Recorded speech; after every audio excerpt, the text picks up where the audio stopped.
Hello, everyone. I am Gal McCreary, and I am starting my vlog about,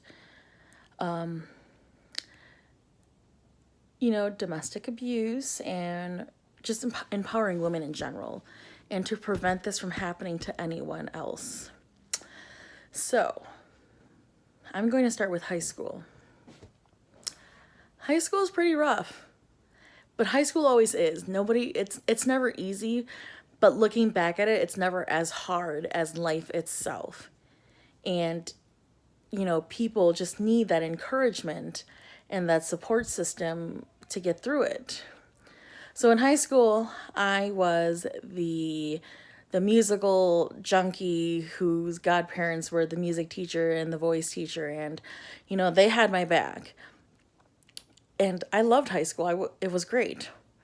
I wasn't the smartest, or at least I didn't allow myself to be because I was focused elsewhere.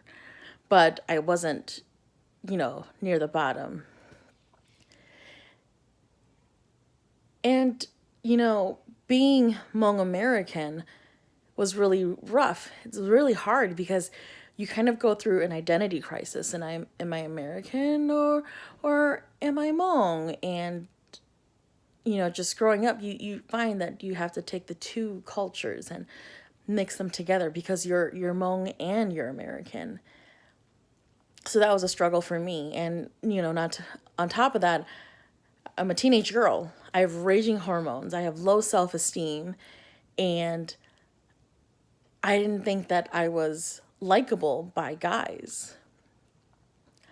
And becoming an adult, come to find out that's just high school.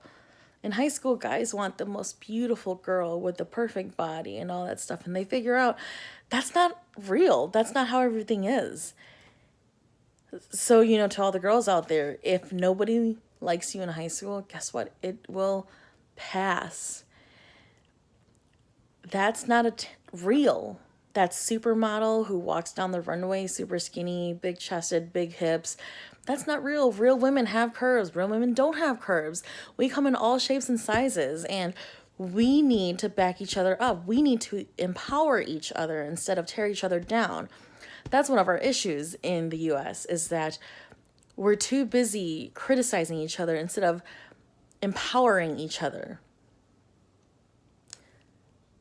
So we as a nation, we need to work on that. But trying to stay on track here. So journey in high school, didn't have good self-esteem because I thought I wasn't ugly. I thought I wasn't pretty enough. I thought I was ugly. So for me, music was an outlet. And I tried to be a good student. So a lot of the teachers knew me. And what was really cool is that, my senior year, I got to be the lead in the school musical, which is my high school dream. And I got to sing the national anthem for my high school graduation, which was amazing. So riveting performing. But all throughout high school, I was always told, go and get your education first. And the man of your dreams will come because you'll have that. And for a long time, I took that as a negative, like, oh, I'm not pretty enough. So I have to be educated and have money in order for a man to find me appealing. No, what that meant was that focus on myself first. And once I'm done focusing on myself and learning to love myself, that's when love of another person will come.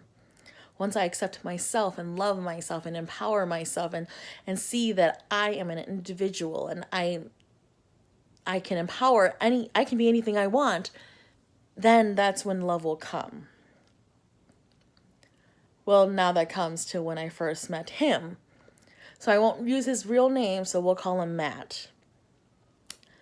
So the first time I met Matt, I was working at the mall of all places. I was working at Cajun Big Easy, giving out samples of bourbon chicken, and this guy just walks up, and I'm like, I don't know him, but he seems cool. And my cousin's like, oh yeah, he went to our high school, and I'm like, I never knew that.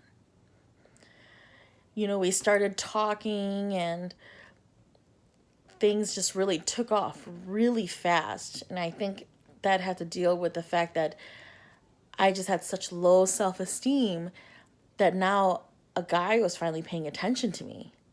And it was crazy. It was also right after graduation, so I just started college and I didn't really know if I liked college. Everybody wants you to go to college. College this, college that, ACTs, SATs, make sure you get them right. They never really tell you about the real thing, that you need to learn to juggle your schedule, and it's hard, but it's preparing you for life.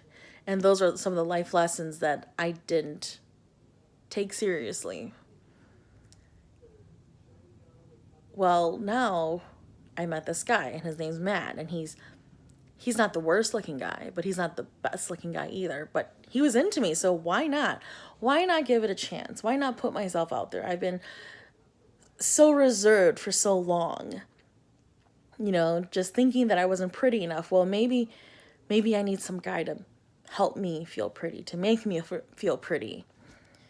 And that was that. And we started talking and we started dating, and it was a whirlwind, but he was very charming. He knew exactly what to say to pull me in. And for me, who's only seriously dated one guy at that point, I love you, Andy. I still do. You are my homie. For dating that one guy, that was all the experience that I had. And yet, it's easy to watch other people date and have your own opinions and speculations about that. But it's totally different when you have your own relationship and you start your own relationship. So I do think that I set myself up for failure.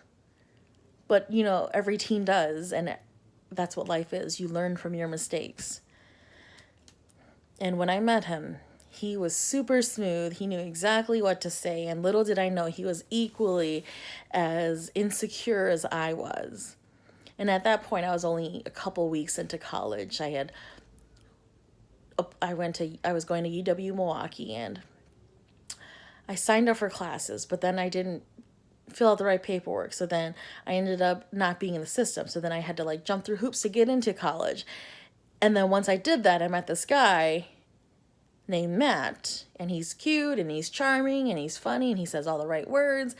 And then suddenly I didn't think that college was important anymore. I thought that seeing him was much more important than that. Boy, was I wrong. I was stupid, young, and I didn't know what I was getting myself into. But that's it. That's my journey through high school, and that's how I first met Matt. Stay tuned. Another episode next week.